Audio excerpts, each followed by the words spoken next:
Hi guys, it's Cindy Leach, your polymer clay tutor, and today in the PCT test lab we are testing Vintaj Patina ink on polymer clay. Now this time we are actually testing wet ink on raw polymer clay.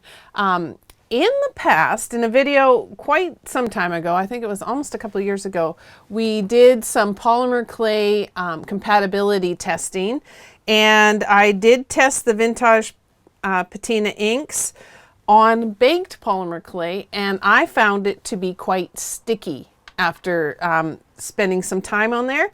And this sample, which is a couple of years old, is actually, if I play with it for a little bit, it starts getting sticky again. Now the ink itself seems to be okay on the polymer clay, but as soon as you start touching it, it starts getting sticky. So I promised way back then that I would test it on raw polymer clay and have it heat set, and to see if that would make any difference. Now, when I took it out of the oven, it seemed perfectly fine. It sat around for a few months. And here is actually the Vintaj, here's a sample here. And I use this particular color, it's called Opalite. And Vintaj Patina ink is an unusual ink. It's meant for using on metals, and it's really a beautiful ink. I've got a whole bunch of different colors of it, and one of the things you'll notice is if it sits for a bit, it kind of settles down to the bottom, and it has this sort of chalky kind of look to it, and it's part of the look of the patina. And so you really have to mix them up really well, and in fact at first it just sounds like water moving around, but if you keep going you'll hear there's a little metal ball in there, and once you start hearing that, that means that it's kind of loosened up and you can start shaking it properly. Anyway, I did the test, it came out of the oven, and a couple of interesting things I want to point out to you. At first it felt just fine, and in fact when you first touch it, it doesn't feel that sticky. But when you start to play with it, and I don't know if it's the warmth of your hand, if it's the oils in your hand, or what, but even this ink that was on the raw clay and heat set for a full hour, and this is on Premo clay, by the way.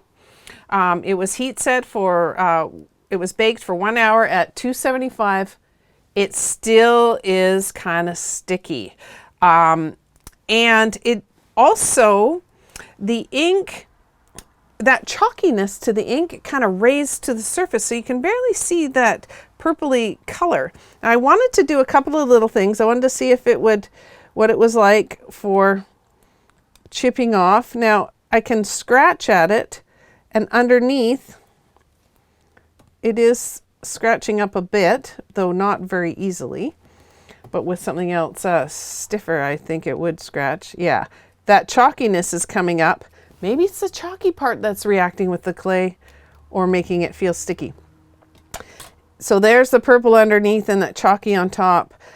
I know there are people that do techniques with the Vintaj ink on polymer clay, but so far with both of the tests, using it on baked clay and raw clay, I am still not really getting very good results. So I think I'll just avoid it altogether on my polymer clay, keep it for my metal.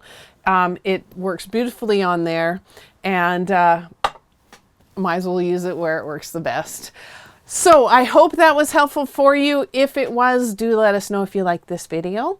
And if you have suggestions for products you'd like me to test, ideas that you don't quite understand, or anything to do with polymer clay and other products that work with polymer clay, leave those in the comment section below. And don't forget, we have a great resource over at polymerclaytutor.com where you can use the search box and you can find answers to all of your polymer clay questions. We'll see you next time, and bye for now.